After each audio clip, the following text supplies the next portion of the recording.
Morning, everyone. Glad you all made it in safely. I know the roads were a little sloppy this morning. Do we have anybody here to introduce House Bill 266? I don't see Rep. Harrington. Is there anybody that came over to do it?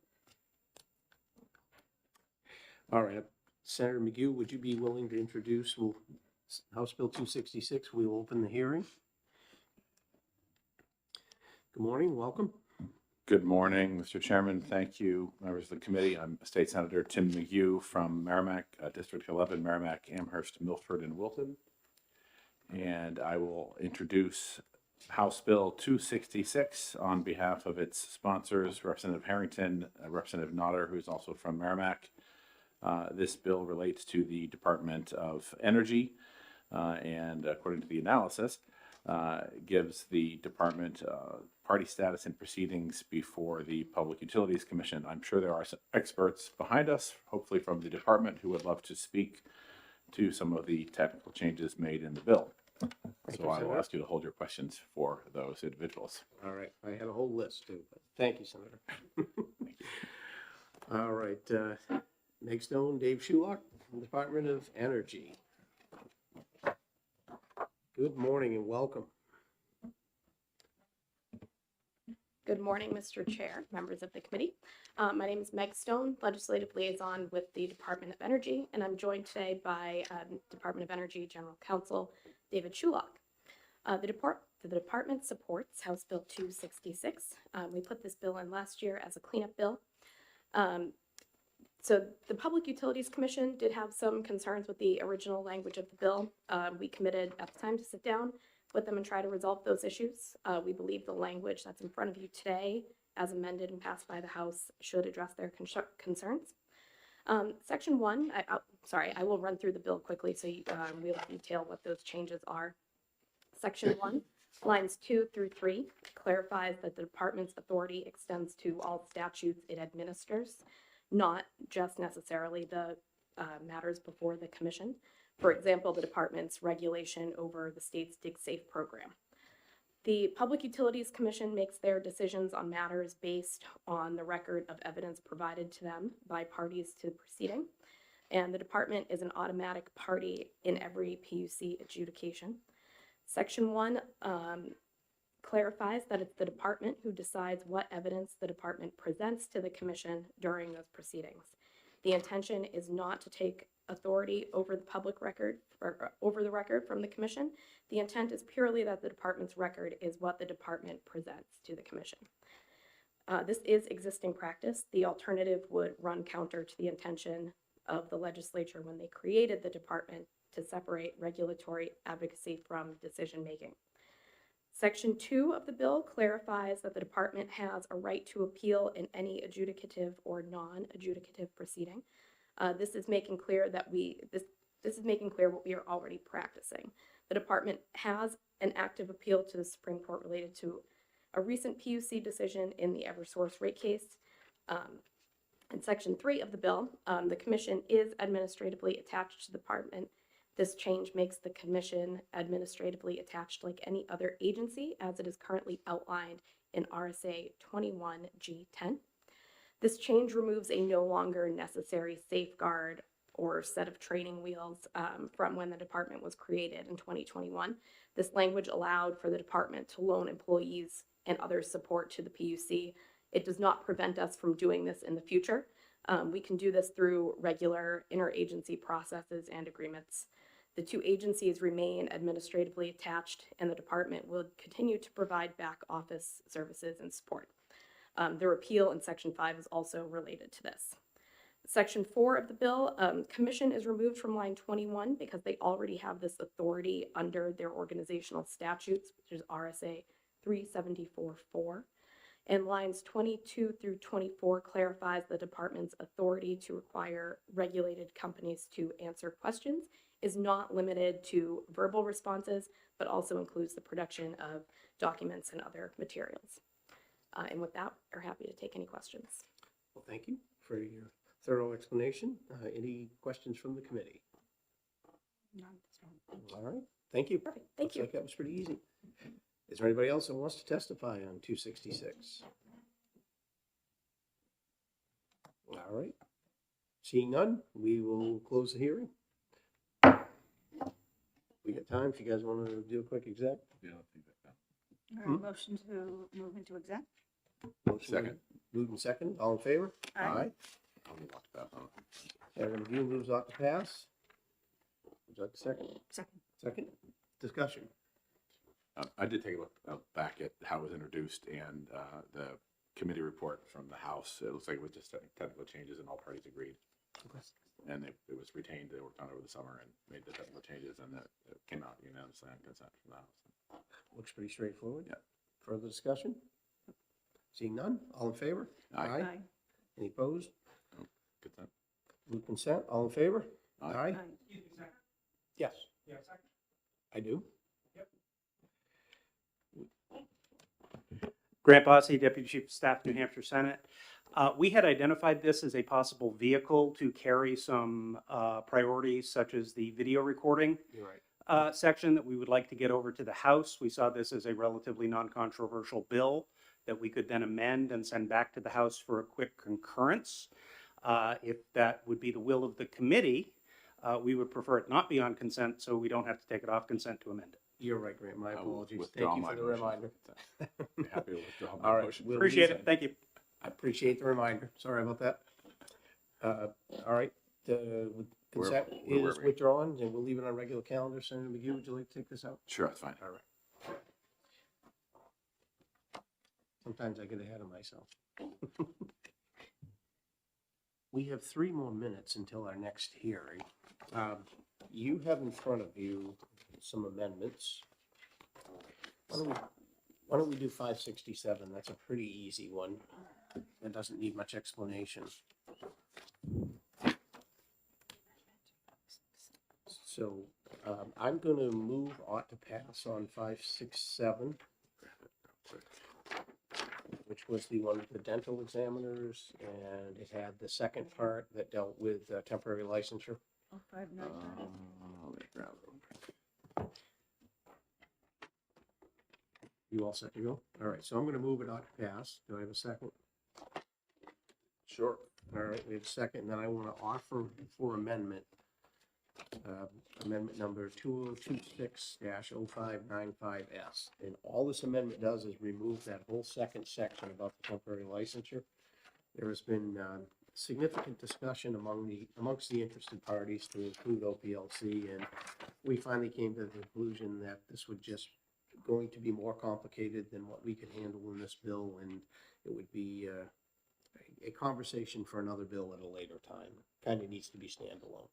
Okay. So what this Yeah. amendment does is removes the whole second section and just moves the first part of the Board of Dental Examiners, which had no controversy.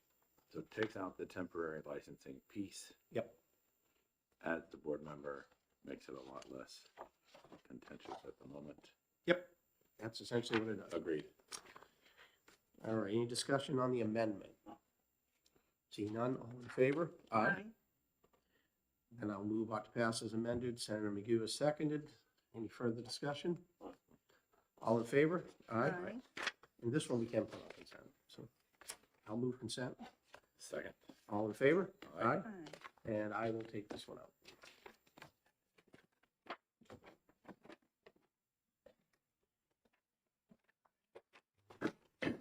Have a motion to come out of exec. So moved. All in favor?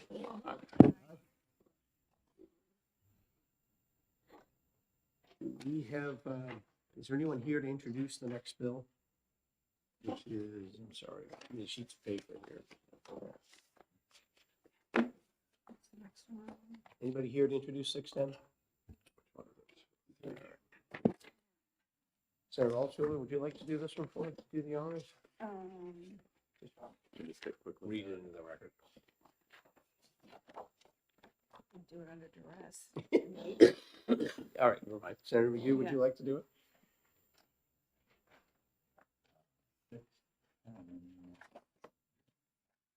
I will put you in that position. Thank you. It's not my favorite.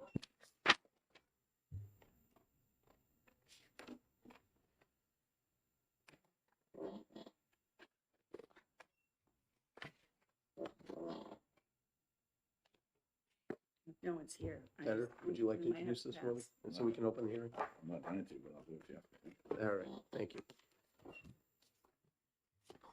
We're gonna open the hearing on House Bill 610. What if he objects to? Hmm? We just have to let it go. We have to, Schedule it, maybe. no, we'll open the No. hearing. Senator McGee, thank you for introducing the bill. Hi, good morning, Mr. Chairman, members of the committee. Senator Tim McGee here to introduce House Bill 610 so that we can hold the hearing and have the discussion on this bill in absence of any of the sponsors listed. Thank you, Senator. All right, Don Crease, would you like to come up? First one. Second. Good morning, sir.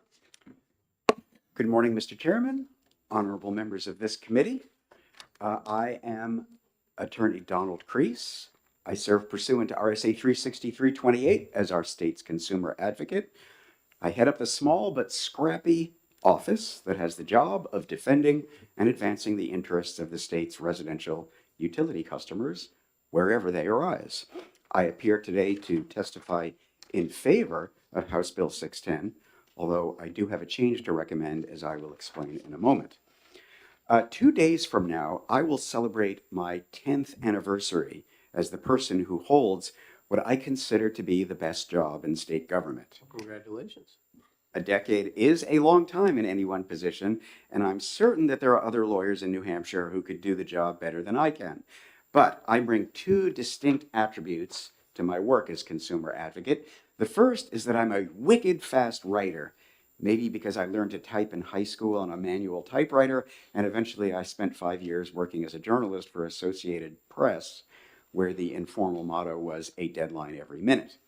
My other distinct attribute is a certain kind of fearlessness. I don't care whether you are Bill McKibben or the Koch brothers, whether you're Evergreen or Eversource. If you're here to extract free money from utility ratepayers, I'm ready to call you out and stop you. And the independence of our office is our superpower. So if you had told me a year ago when House Bill 610 was first introduced that I would be here today testifying in favor of the bill, I would have been shocked to my core. So what happened? Well, this is an example of the legislative process working the way I think we all want it to work, people collaborating in good faith to get to an outcome that meets everybody's needs. My thanks in particular go to Representative Leon, the chair of House eD&A, Representative Sytek, who's the clerk of eD&A, and Representative Grota, the ranking minority member of eD&A. I also owe a debt of gratitude to former Representative Neil Kirk, now a member of my office's statutory advisory board. Based on research I just completed, New Hampshire is one of 47 states, including the District of Columbia, that has some sort of official ratepayer advocate office, the outliers being Louisiana, New York, Rhode Island, and South Dakota. And of those 47, the office head is an attorney in all but 5 of them, the exceptions being Arizona, California, Hawaii, Utah, and Wyoming. Therefore, I have one change to House Bill 610 that I would like, with respect, to suggest. Since its founding, every consumer advocate has been an attorney. And indeed, our statute currently requires the person who has that job to be a lawyer admitted to the practice of law in New Hampshire. House Bill 610 would eliminate that requirement, and in my respectful opinion, this would be a step backward. As reflected by membership in the National Association of State Utility Consumer Advocates, of our 50 states in the District of Columbia, fully 47 of them have some version of the OCA. I can't tease a theory out of why some states don't have an OCA or OCA equivalent and why a few states don't require that that person be an attorney. But most states, I can say with some confidence, think it is important that the person who does what I do, leading a team of official ratepayer advocates, be an attorney. And to me, the reason is obvious, and it's right there in the name of our office. We're advocates. and advocacy is what lawyers are trained to do and do well. No public utility would ever dare appear at the Public Utilities Commission or anywhere else where the rights and duties of the company are at issue except through an attorney. I've made that point elsewhere, and the response always is, well, the consumer advocate can hire attorneys. And indeed, House Bill 610 in its current form encourages that. We can do that. We do that when we are fully staffed. 2 of the 5 people who work for me are lawyers. But there are 2 problems. One, attorney recruitment is really hard for state government. Trust me, I've been doing it for a decade. Though it does not appear that our advisory board had trouble finding attorneys to recommend to the governor for appointment as consumer advocate, my staff attorney job has now been vacant for a whole year with no end in sight. If the consumer advocate is not a lawyer, there is the real and unsettling possibility that the OCA could end up having to go into the PUC hearing room with no lawyer to represent it. Secondly, it's unlikely a non-attorney consumer advocate would be appearing before the PUC because the only role left, if you're not the lawyer, is to be the expert witness. It simply isn't appropriate to subject the head of a state agency to cross-examination in administrative proceedings. So, in effect, switching the consumer advocate position to that of a non-lawyer would be to reduce available expert witnesses in the office by 1, given that House Bill 610 doesn't propose to increase the size of our office from 6 people to 7. For the past 10 years, this attorney has well understood that the job of the consumer advocate is not to speak for the trees, that's the role of the Lorax, but to speak for the people, captive customers of monopoly providers of essential public services. I thank the General Court for its steadfast support of our office and our work, and I'm confident we can continue to carry that forward should House Bill 610 become law. With that, I'd be happy to answer any questions that Chairman Pearl might be willing to entertain. Thank you for testimony, Senator McGue.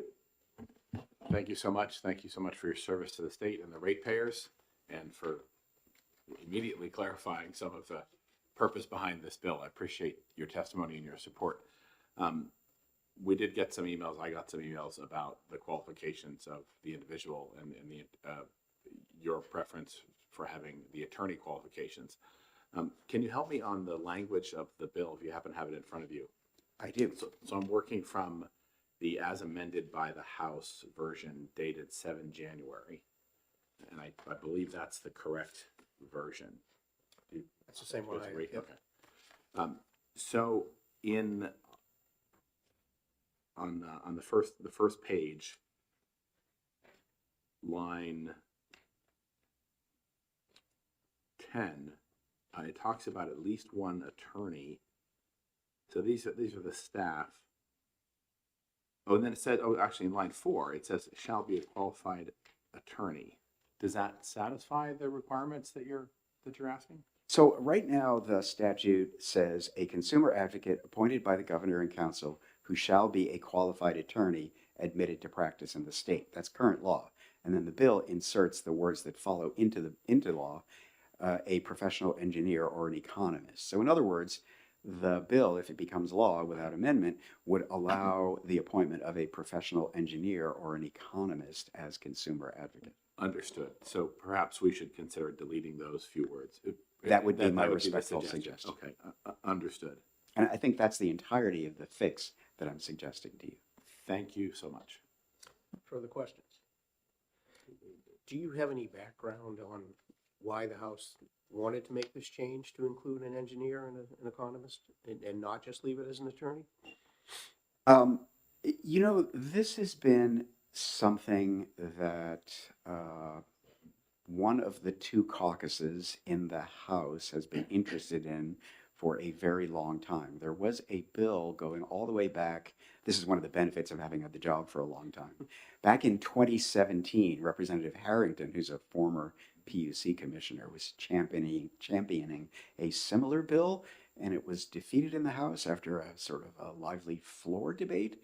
And it's not my idea, so it's hard for me to understand Why? I think it reflects a certain skepticism about lawyers. I mean, the universe of utility lawyers in New Hampshire is extremely finite.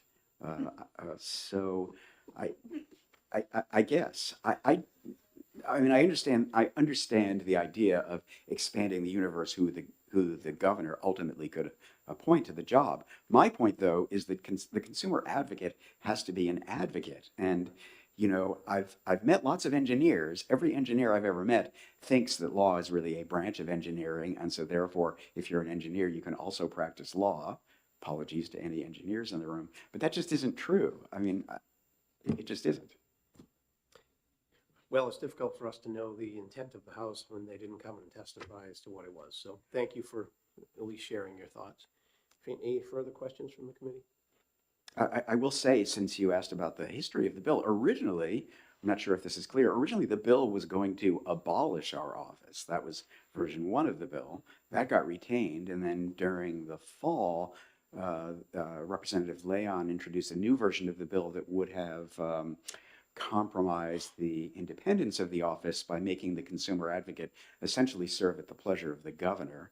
And we got the bill to a good place by figuring out, like, what are the proponents of this bill trying to do? And I think their concern was that the consumer advocate too quickly becomes a kind of an environmental advocate. Mhm. That was the reference to the Lorax in my testimony. I don't have anything against environmental advocacy. I work alongside a bunch of them who appear in PUC proceedings, but I don't understand that to be my job as consumer advocate. And so therefore I don't object if the bill clarifies that that isn't the job of the consumer advocate. There was also some concern about whether anybody could really rein in a rogue consumer advocate. So the bill has some language in it that gives the advisory board a little authority to express concern about that and ask the governor to do something about it. I mean, ultimately, even though I do consider myself to be one of the most independent officials in state government, I mean, everybody has a boss, right? I mean, the consumer advocate, even under existing law, can be removed from office in extreme circumstances. And this bill, I think, clarifies that. Well, thank you again. We appreciate the background. Any further questions? One. Senator McGee? Thank you for taking one more question. In line 8, section 2, paragraph D, line 8, that little paragraph that talks about at least one attorney and additional attorneys, rating analysts, or economists. Any problem with that structure of who else would be considered for appointments? No, because that really reflects existing practice in our office. I have 2 attorneys who work for me, 1 economist, and I have 1 vacant analyst position. Perfect. Thank you very much. Thank Further you. questions? All right, seeing none. Thank you, Don, for your testimony. Thank you. Alan Linder. Is Alan here? Oh, there he is.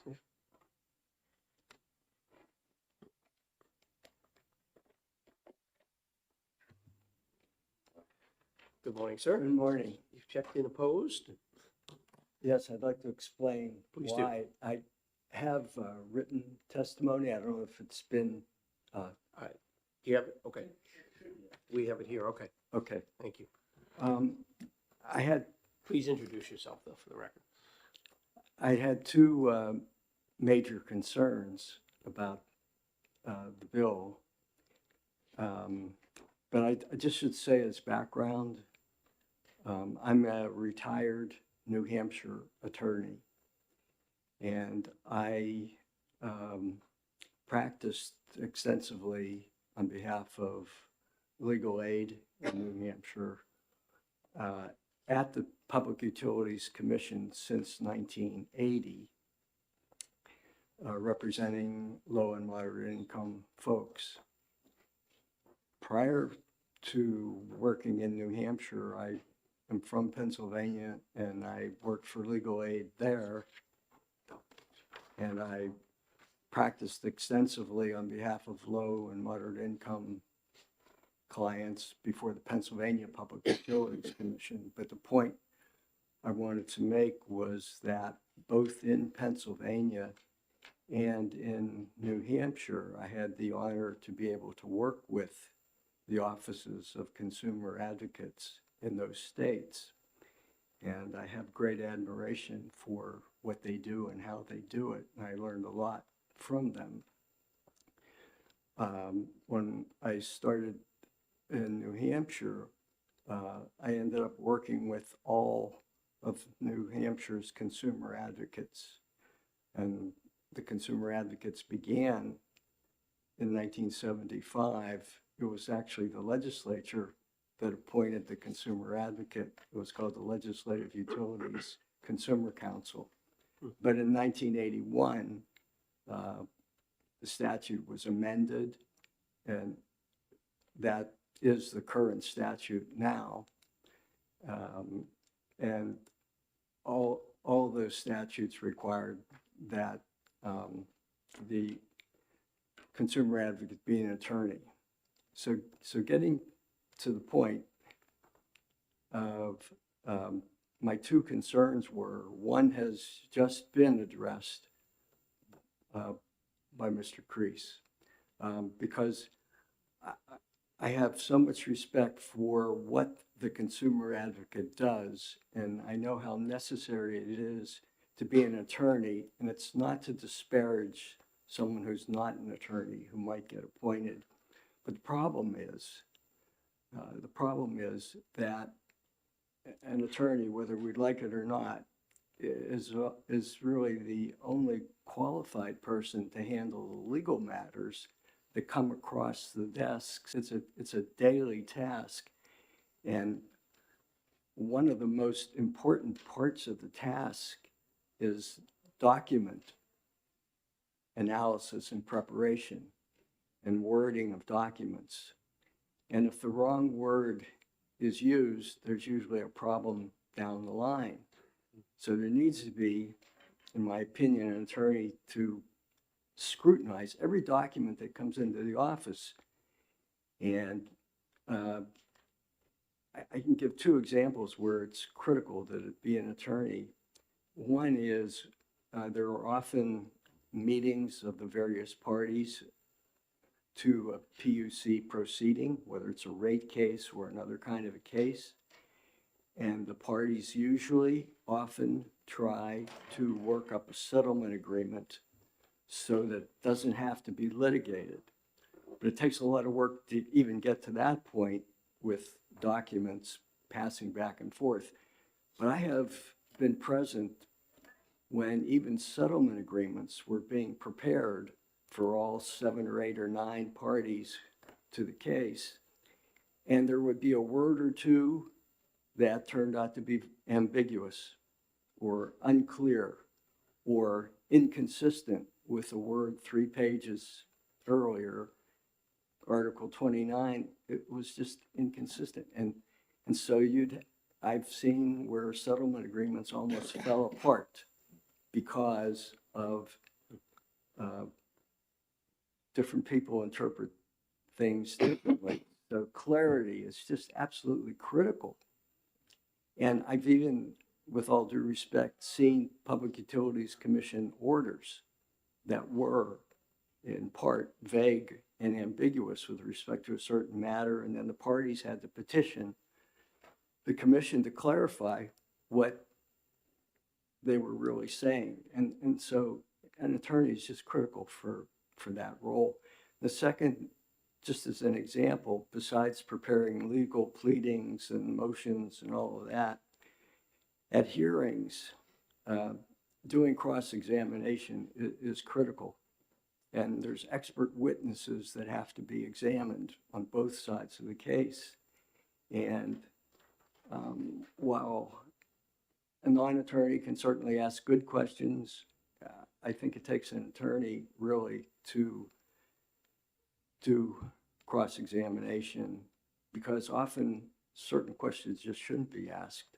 And the way they're asked is important. It's very important. The case can fall apart because an expert witness is just waiting for the softball question that comes by accident, and that's the end of the ballgame. So those are just two areas where I think an attorney is necessary. I do agree completely with Mr. Kreis and this committee that it would be much, I think it would be in the public interest, and I think it would be in the interest of residential ratepayers if that line 4 did delete professional engineer or economist and just be it an attorney, a qualified New Hampshire attorney. I think that would go a long way. The second problem I had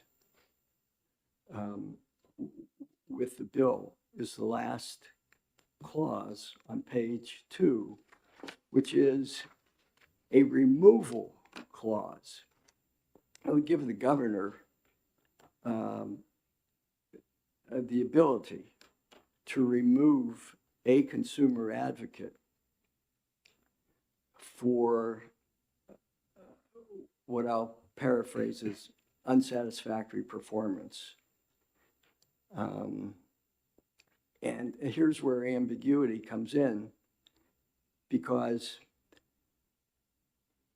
the consumer advocate, and I think Mr. Kreis actually referenced line 13 on page 1. In discharging the powers and duties enumerated, this consumer advocate shall focus exclusively on assuring that residential utility customers receive safe and reliable service at the lowest possible cost.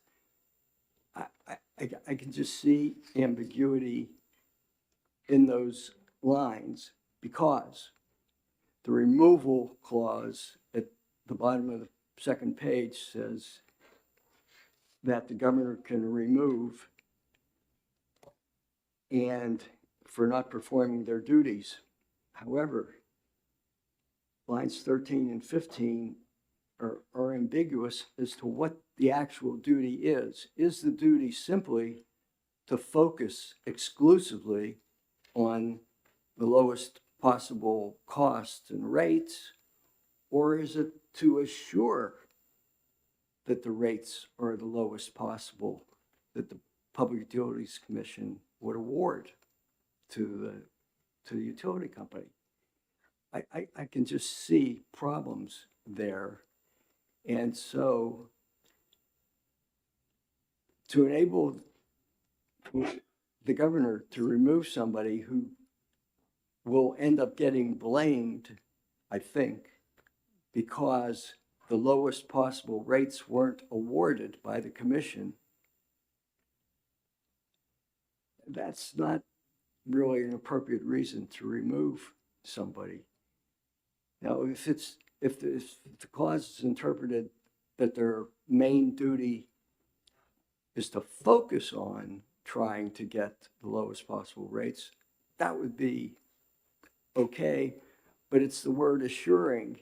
It's like, is the consumer advocate going to be responsible for the fact that either he or she advocated for rates that were not the lowest possible, or didn't advocate sufficiently with the commission to make sure the rates awarded were the lowest possible? I can just see it. And what's ironic is there already is a removal statute for public officials. It's at RSA 4, column 1, 4.1, which is even referenced in the last paragraph on page 2. That's really, to me, sufficient, because it says basically that a public official can be removed for cause for things such as misfeasance, malfeasance, unfitness, incapacity, incompetence. Those are certainly valid reasons to remove somebody. So at the very least, the removal section is redundant with RSA 4, or it's unnecessary, because there's already a mechanism in place for the governor to remove a public official for cause. And my suggestion respectfully is that I would recommend that it be dropped, the removal section, the last section on page 2, which starts at line 27 and goes through lines 33. I could just see problems because these removal proceedings, are like a hearing, and it's just there's RSA 4 is already there. We don't need it. It's going to get us in trouble, I think, to retain that last paragraph on page 2. So those were my 2 reasons for being opposed to the bill, but I think we're all on the same page.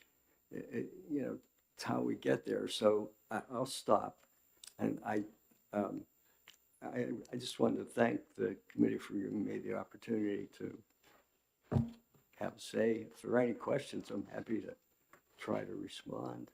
Well, thank you, Mr. Linder. You're a very thought-provoking testimony, I will tell you, because I can see how you're reading it. But thank you. Any questions from the committee?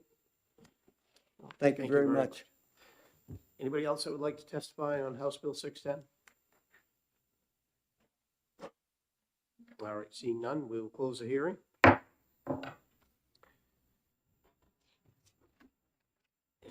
You are up next.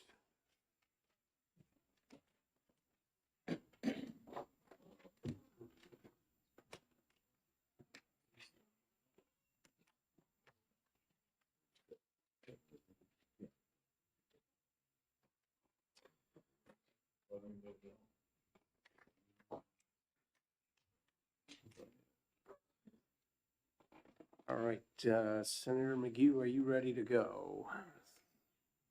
All right, we will open the hearing on Senate Bill 656 and recognize Senator McGee to introduce. Good morning and welcome. Good morning again, Mr. Chairman, members of the committee. Thank you for letting me introduce Senate Bill 656, which is, I'm State Senator Tim McGee. I represent District 11, Merrimack, Milford, Amherst, and Wilton. And I'm back with a reprise of a bill that this committee passed unanimously and passed the Senate unanimously last year in 2024. And then when it was amended by the House, the other body made some changes that were unacceptable, and the Senate did not concur. So ultimately, it did not fully pass. So given that we had some support, I felt it was important to bring this legislation back once again. About 10% of New Hampshire citizens are military or veterans, and about 30% of military spouses maintain some form of professional licensure. And when they find themselves in a change of station or transfer situation, about 40% of those, according to the DoD, experience some kind of difficulty finding new licensure or getting their license set up and running in their new state. So that causes a loss of income. And for the sake of our military spouses, we'd like to mitigate that and prevent that as much as possible. And this is one way to do that. So this bill would establish a web-based occupational license application portal. It does it within the Department of Military and Veterans Affairs, working closely with OPLC. There's definitely been some discussion where exactly to place it, but because the bill calls for some working with the veterans, it seemed best placed in the Department of Military and Veterans Affairs. There's some folks behind me that will speak to some of the mechanics of that, of how the digital licensing platform would create and secure a pre-verified application that would allow the applicant to immediately know the requirements for the state that they're moving into for their particular profession. It would give them the ability to upload key documents in advance and essentially streamline the process. Some things that could keep this revenue neutral and would anticipate keeping it revenue neutral would be, perhaps a modest fee, $1 or $2, to make sure that the admin costs are covered. We would expect to see an increase in professional licensing, and therefore any licensing fees that we already charge, we would likely get more people licensed doing more things and contributing more work to our society, which of course is a good thing. So, so that's in a nutshell how it works. I'm happy to talk a little bit more about some of the mechanics. There are some folks behind me that can do that as well. You may recall Governor Ayotte did highlight the need for expanded technology in her specifically in occupational licensing during a recent State of the State, and I think that this really does help move that goal forward. And I hope the body will look favorably on it. Thank you, Senator. So there were, as I remembered this bill when I read it, and I was trying to, I did not go back and pull the old one. Did you make any changes to address any of the concerns that the House had? Or is this the original bill that we passed? I believe this is actually the original bill that we had last time. I don't think there were changes made to it, and a couple of the interested parties sitting behind me will answer that specifically, but I don't think there were any changes made to this language. Okay, thank you. Question? And I also don't recall whether the changes the House made were specifically germane. It may have become an ornament holder, but I don't recall that. I don't either. That's why I was asking, because I couldn't recall the path, but thank you. Further questions for the committee? All right, seeing none, thank you. Trevor Cornwell.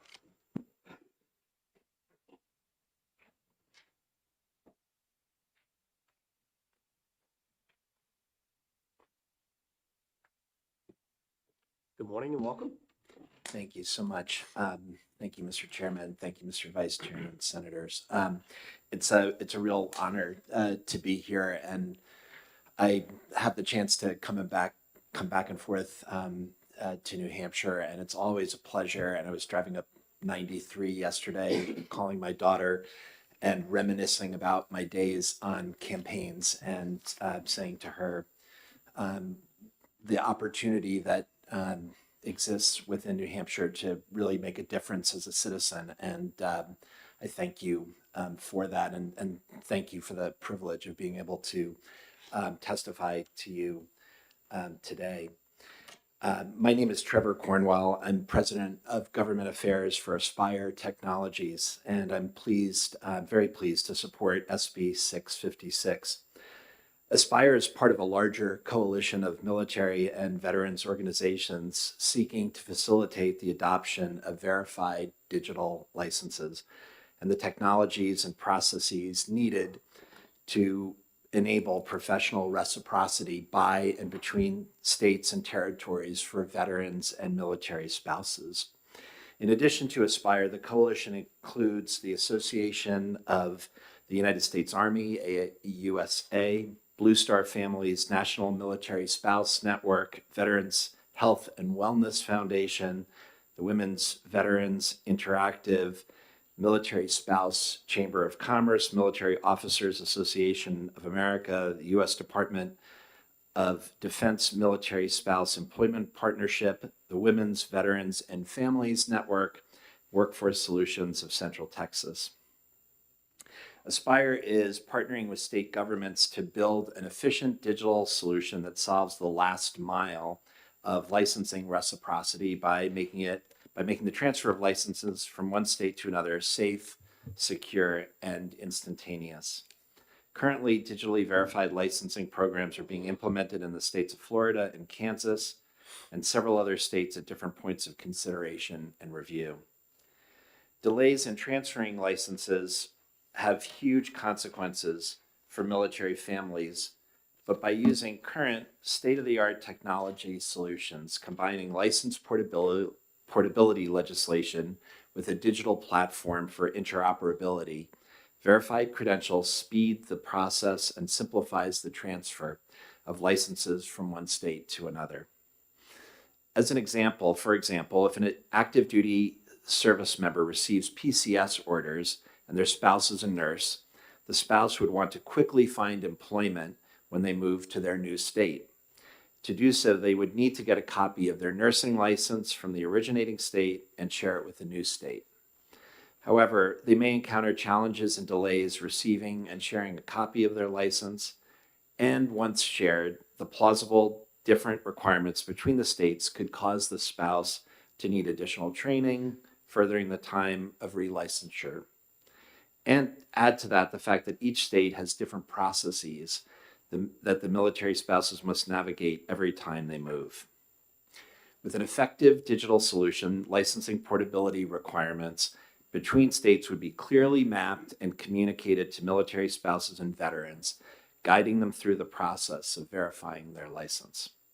Think of it as a guided process like filling out an online passport application or other critical document.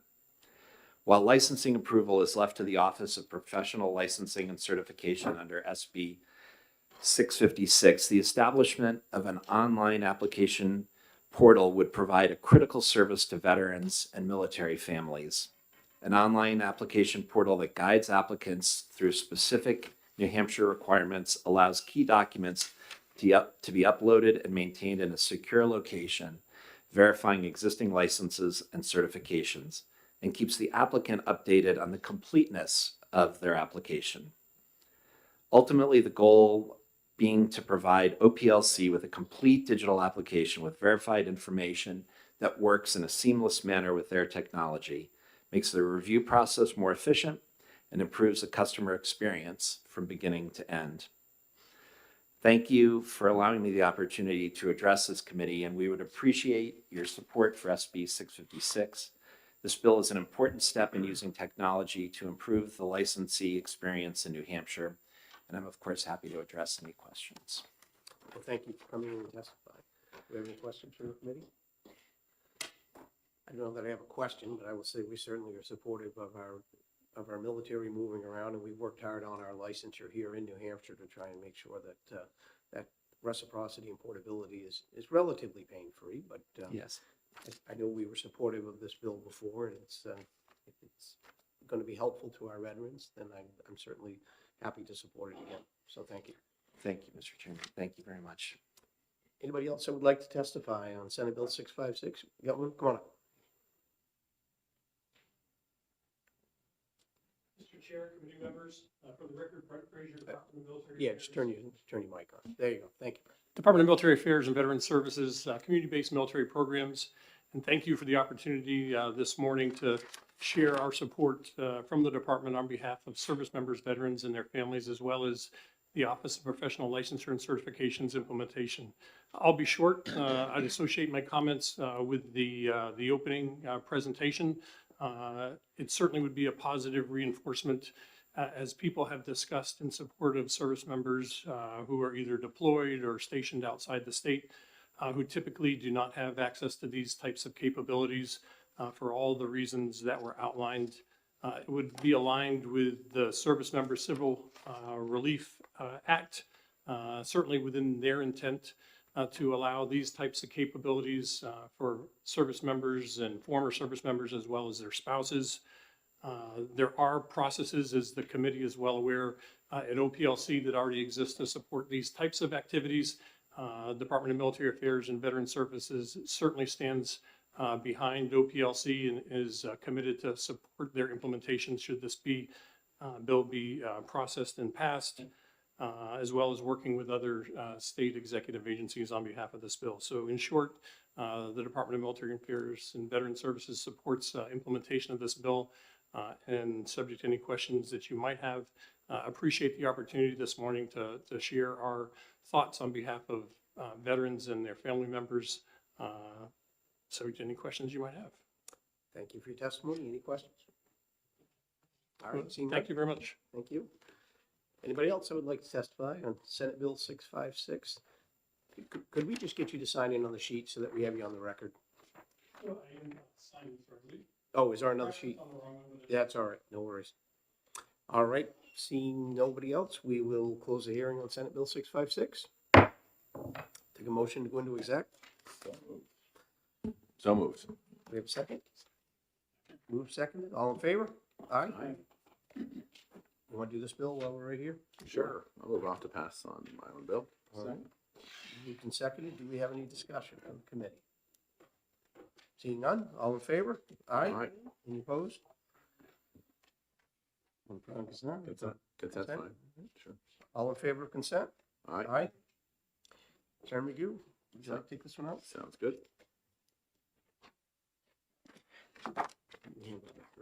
So I don't get it. Oh, that didn't quite make it. So Senator Gannon, the first bill we did prior to your arrival was a simple one, so we accepted it right away. Beautiful. The second bill, which was 610, I think I would like a few minutes to think about this one and perhaps dig a little bit into it before we made any action, if everybody's okay with that. I think we had some compelling testimony, some changes that were necessary, and I'd like to think about that. So I'm going to ask that we hold that one. Consumer. 610, yep. Oh, I don't know why the bill's necessary. I'm okay with, inform me why. I'm okay with the changes. I think it's necessary, and I think it's okay with the changes suggested by the. I think I'd like an opportunity to dig into it a little bit more and just make sure I know where I'm at with it. Okay. All right. We also, Senator Gannon, we also exec Senate Bill 567. We had a simple change to it, so we took care of that one as well. We were moving. All right, we have, this is a different sheet. Excuse me 1 second. I have to make sure I have the right set of papers here. Because one of these I wrote on. Yeah, that's right, I'll wait. Senate Bill 420 is one. I'm going to try and go right in order on the sheet, Ben, just so you know where we're going. Using the master sheet that was provided. Senate Bill 420 is the next one. This was relative to the State Commission for Human Rights. I'm going to move. Oh, no, that's not an amendment for that. I'm going to move that we do interim study. If we have a second, I'll have. So in discussion with Senator Ward about the testimony that we received, she was fine that we did not move the bill forward. I think we made a lot of changes to the Human Rights Commission, and I think we just kind of need to let them take place and see how things play out. So with that reason, I was happy to move the bill interim study. Senator Alston? No, I was Oh, just putting my think thing on for exec, I'm sorry. So we have a motion for interim study, and any further discussion? Seeing none, all in favor? Consent, Second. all in favor? Aye. Aye. And I will take that one out.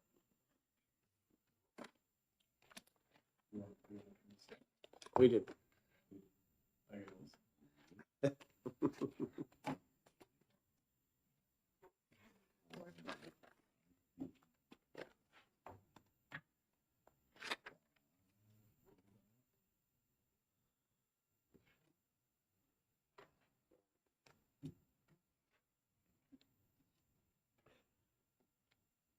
All set, man?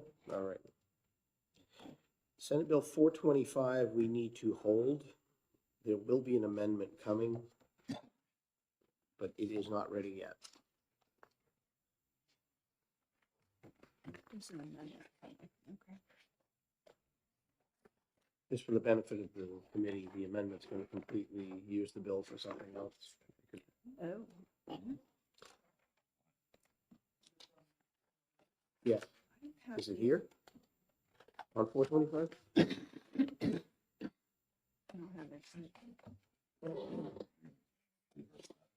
Okay, I apologize. I wasn't aware we had the amendment. We got it in the middle of committee. Okay, Thank All right. you. and I will take back the hold and Can we leave one for Senator Reardon?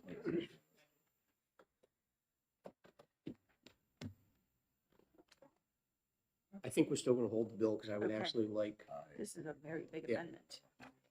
I'm going to ask Senator Rocher to come in next week and explain why he wants to do this. And why not do this? I can answer that one.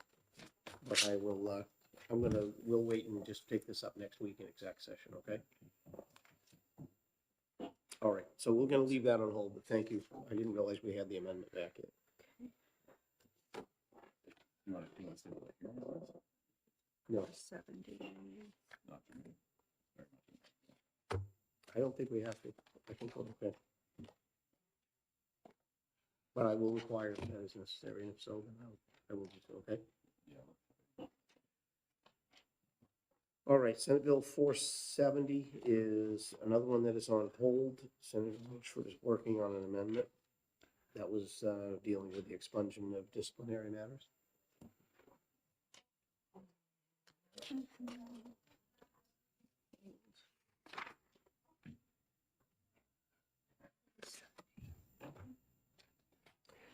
Senate Bill 527, there is an amendment for.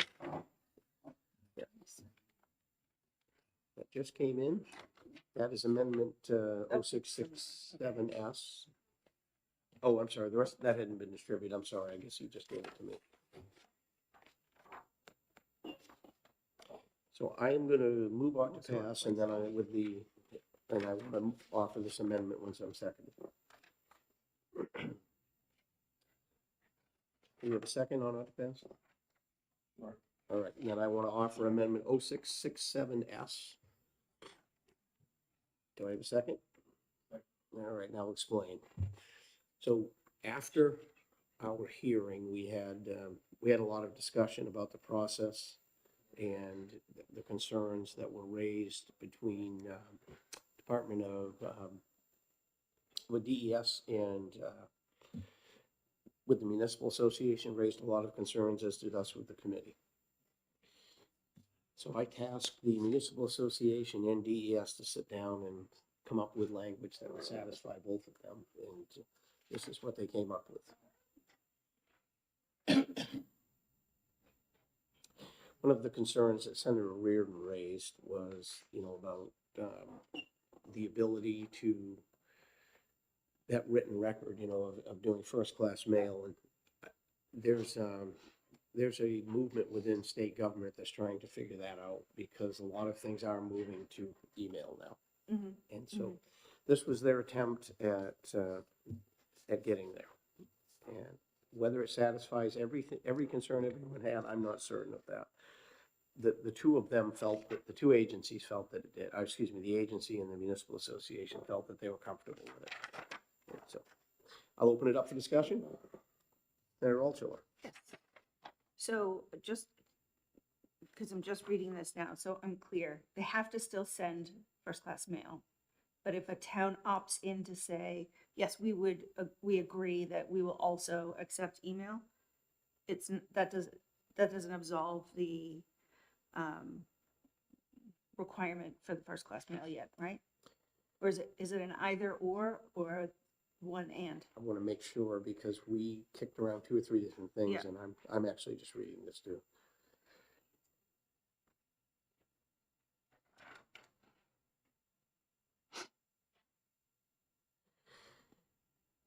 So what it's saying is the agency shall ensure written notice is provided by first-class mail to the town. So electronic mail may be used to provide written notice. But not unless as the an town or city alternative, as an add-on. notices. So if you send something first-class mail and you send an email the same day, they're gonna have the written record within 10 days or so. And then the email is There's an opt-out provision in here, and I'm trying to make sure they have it an worded correctly. opt-out. So electronic mail may be used to provide written notice unless Yeah. the town or city clerk notifies the state agency that it objects to it. So essentially, they're going to not send them first-class mail, they're gonna use electronic unless the town says, we don't want that, we'd rather you went with first-class mail. And so it's giving the opt-out.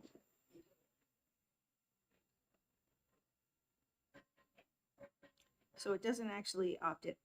I'm just, if the intention is to give the opt-out, not a paper and, it doesn't say email may be used in lieu of, Electronic mail may be used to provide written notice. right, but not Sure, in written lieu of. notice is provided.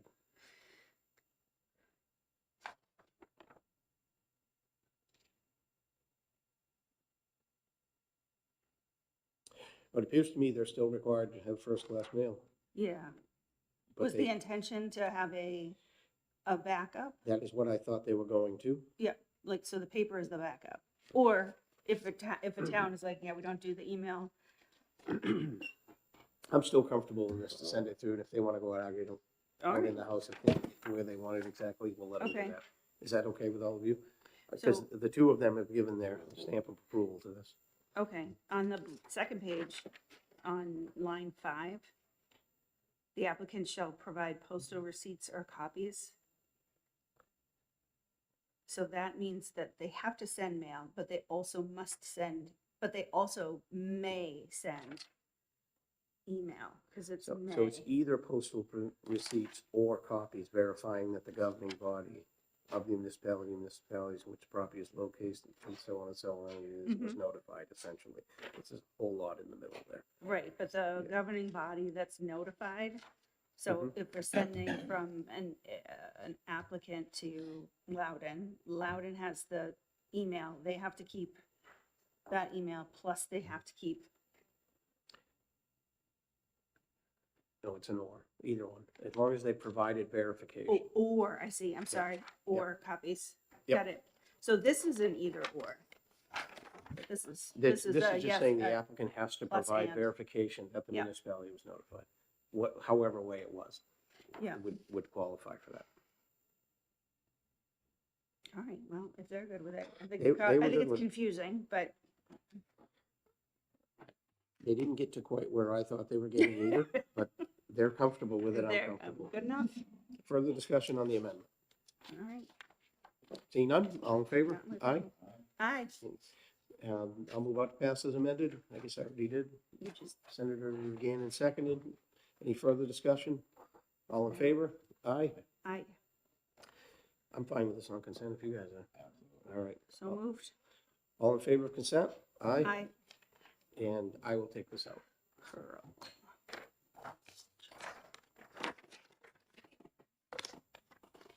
You can say at the very end, there we get a special safety. Aye. No, you told me how sick you were last night. Is this the Blue Man Group where you? Right. 3 down. Yeah, nice. Yeah, great.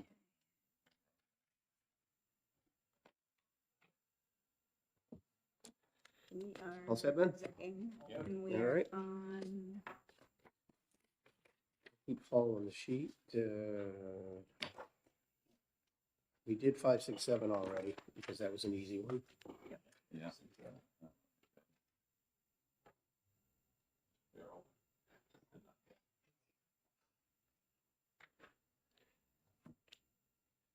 570 we need to hold still. So we'll move to 573, Comfort Dogs. There is, and it's I'll a, take that. I don't even have a folder. All right, where are we going? Comfort Dogs, 573. 573, yep. And you do have an amendment. We got it. Yes. So Senator Birdsell has worked with the various stakeholders and has come back with this amendment. I also know she has had conversations with the governor's office to make sure that the governor's office was also on board, and I won't represent they are, but my understanding is they were positive about the bill.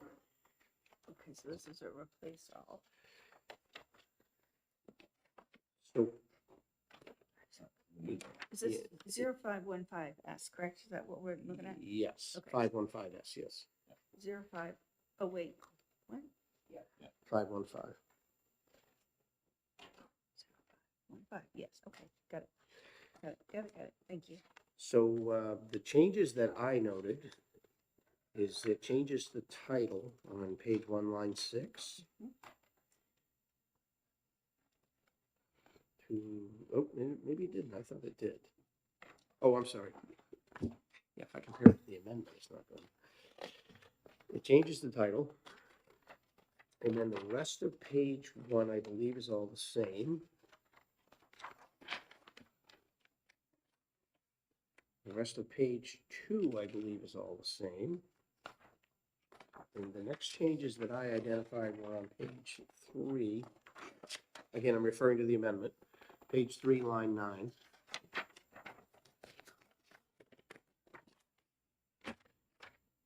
Which changed it to, which actually coincides with the bill as well. It's page 3, line 9. It changes it to 1 hour per month rather than 1 hour per quarter for the training. And then it additionally adds on line 13 and 14 of the amendment, sit training and psychological first aid training. So there's a little bit more, a little bit more detailed training that's being offered. And down on line 21, there's another clause that's been added, again, on the amendment, page 3. Any comfort facility dog who begins their initial training after the effective date of this chapter shall not be certified under this chapter unless they are owned by the facility in which they're employed. Which would Does then that mean be, you can't like rent a dog? Is that exactly, this like, this is requiring take- ownership takes that by the out? facility. got it, okay. Because there was concern raised Yep. about leasing, which I had asked Senator Okay. Bertzel to please clarify, Got so it. that there was no confusion. Making sure that's a bleed through, I guess. Okay, the next change identified is on page 4, beginning on line 21, section 3. And this also addressed a concern that I raised about spaying and neutering of the dogs. And Senator Bertzel felt the best way to do this was the decision to spay or neuter a comfort facility dog shall be determined by the recommendation of the dog's veterinarian. I'm fine with that. Yes. As there are many reasons one could consider doing that, but this puts professional veterinary care providing that evaluation. And I believe that is all the changes in the amendment compared to the original bill. It's all the ones that I identified. So it seemed to be responsive to all the major concerns that were raised during the hearing. I think the name change is interesting. Comfort facility. Dog certification, it's not a comfort facility, it's a comfort dog. They changed it from facility comfort dog to comfort facility dog. I can't get my head around the grammar. It is because they want to make sure that it's recognized that it's facility owned. Yep. And there is no other avenue for this to happen. I know, and I had the discussion with them, I think with Senator Gannon as well, on the potential limitation of where that dog works or is indemnified or protected by any insurance or where it could operate. And I just asked the lawyers in the room, what do you think? Is there any concern where that word facility or comfort, which modifies the other? And I'm just throwing it out there because Yeah, I think it could be interpreted. I think that could be an issue, but I think there could be an issue with facility dog. that- Mhm. We're talking about a comfort facility dog here. What if we're talking about some other, Facility. with some other facility Exactly. is the one point, and some other flavor of dog, something that a dog is used for in a facility. It could be a bomb dog or something like that. I just think it was so clear the other way that we were talking about only comfort dogs, and agree. this blurs that. I agree. That was my, And I not felt, to I felt mention- the same way.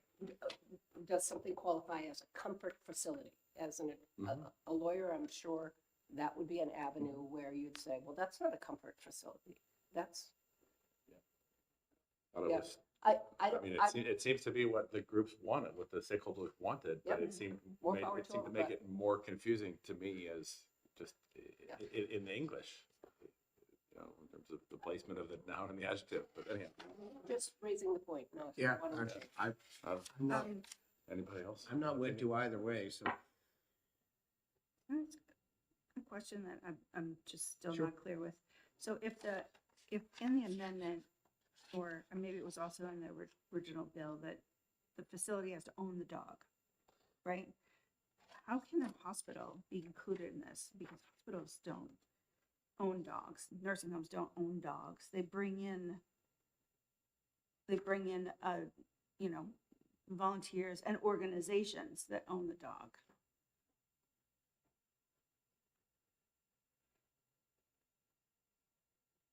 No, I think, So I'm just confused about it. maybe I'm Yeah. reading That's this, why I like it better the other way. maybe I'm It's reading the this wrong, but same concern. I think the The comfort comfort facility facility dog. dog I see why needs they a want the- specifically trained dog that Yeah. provides emotional support, comfort, and crisis response to individuals, groups, and communities in various settings. So the hospital wouldn't own it. The hospital would be the various setting that it would work in. Is the concern that they want But it says that we have, that the the liability facility, which shifted is to the the facility? facility dog. Yes. They has want to- the liability shifted to the facility Yes. or the department, like if it's Yes. a police dog or That's something. correct. To the department who won't, they want it shifted to the owner of the dog. The owner And of it the has to dog. be a department. The department instead of It's not a person that owns it. It also, you know, we have dog handlers in places where I've been before. If you lose the employee, you lose the dog, even after you've invested in that dog, if in fact that's the owner of the dog. Mhm. A jail, for instance.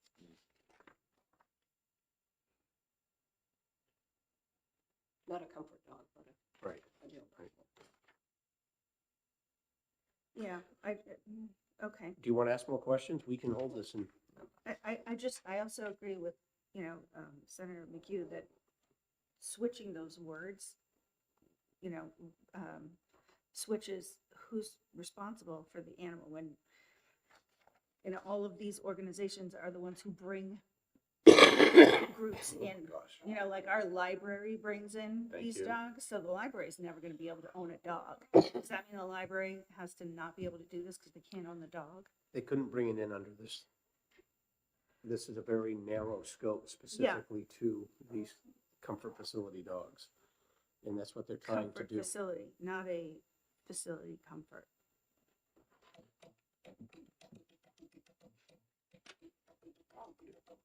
I mean, it is what they asked for. I'm sorry. Yeah, let's see how it works. I mean, Yeah. if it Definitely what they asked for, so. Yes, goes sideways, then we change it later. I- Next year. right. Well, it's going to the house. Oh, well, actually, so the house, I think, is hearing it today. So they have a different bill. It's, It's John Morton's bill, Representative Morton's bill. from my understanding, it's a bit different. It's a little bit different. Yeah. I But we'll wait and see what it is and, to have it today. All I right. spoke to him last night If about it. they're, I mean, all right, this is I'm gonna, their amendment. So right, I'm gonna make a All right. motion of ought to pass on 573. And I'm gonna offer amendment 515 as ought to pass. Second. We've had good discussion on this, but I'm open to more if you would like to have it. I know we did it in front of the amendments because I wanted you to all have a chance to look at it. So is there any further discussion on the amendment? All right, seeing none, all in favor? Aye. Any opposed? And then I'm moving out to pass as amended. I have on 573, and I don't recall, is it Senator Reardon that seconded, I think? Okay, Senator Reardon second. Further discussion on the bill as amended. Hearing none, all in favor? Aye. Move consent. All consent is moved, all in favor? Aye.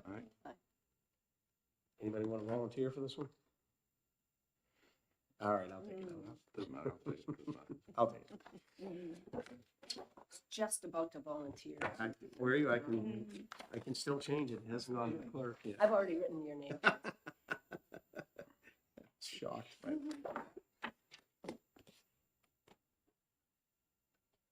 wait, did we just put that on consent? Or- Yes. Yes. 6:40, I am actively working on with the stakeholders. So we're still holding that. We've had one meeting and we have another one scheduled for Thursday. I don't know where this is going yet. I will tell you, it's, the first meeting was very much a continuation of what we had in committee, and it was actually a very intriguing conversation for me. Did we do?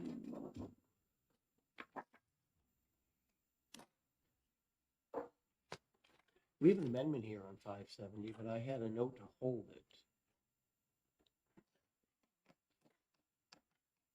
That's the, That's Senator Carson's bill, right? Yes.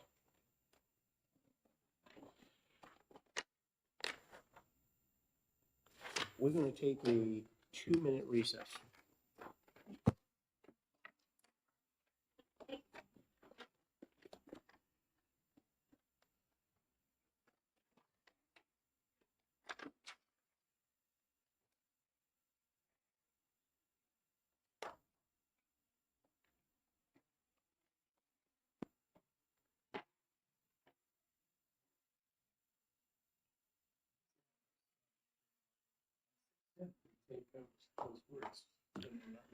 We're on to the ladies' room. I'll take your input on 570 for sure. Yeah, I don't see it here. The amendment? No, it's not addressing the amendment, but Ned Gordon said, it was, better if we undid the language that was created and went back to the legislature being responsible for whether they accused or not, instead of having that who must, and then people not being able to figure out if they fit the criteria. I like that version, but I don't see it here, and I probably should.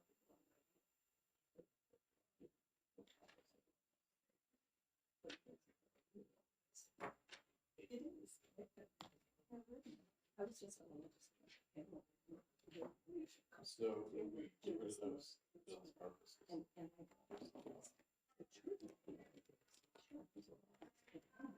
If we don't do anything, we should keep it all.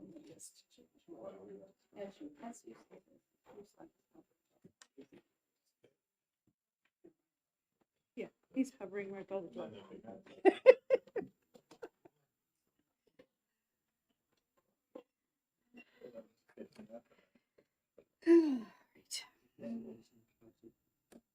Yes, I just called in. Yeah, okay.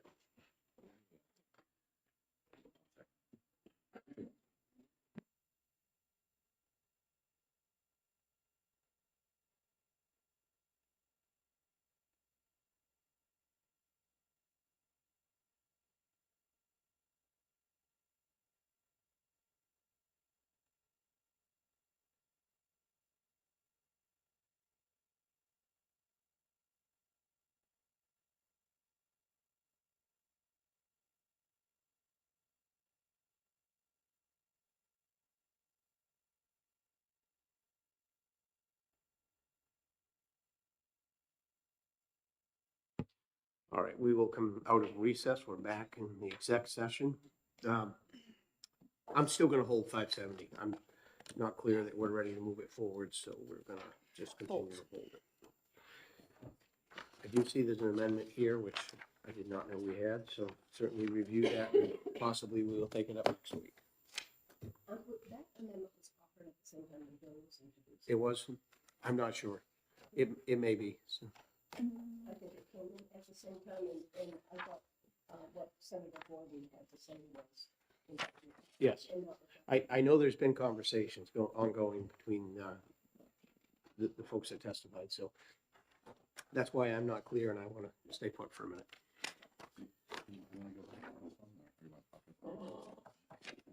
Yeah, I don't want to do it today. I want to hold. I got some questions I want to ask. All right.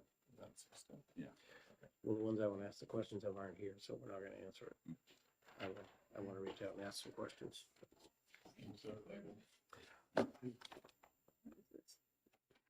All right, I believe that is all we have, right? Anything else you want to discuss before we go out of exec? All right. I'll take a motion to go out. Second, Second. all in favor? Aye. Aye. And we will, for the benefit of the committee, you do have a list of about 10 new House bills, right, Ben? That have been assigned to us so far. And I will be scheduling next Wednesday to start hearing some House bills, so. And we will be able to do a little bit more execing on our Senate bills too, next week.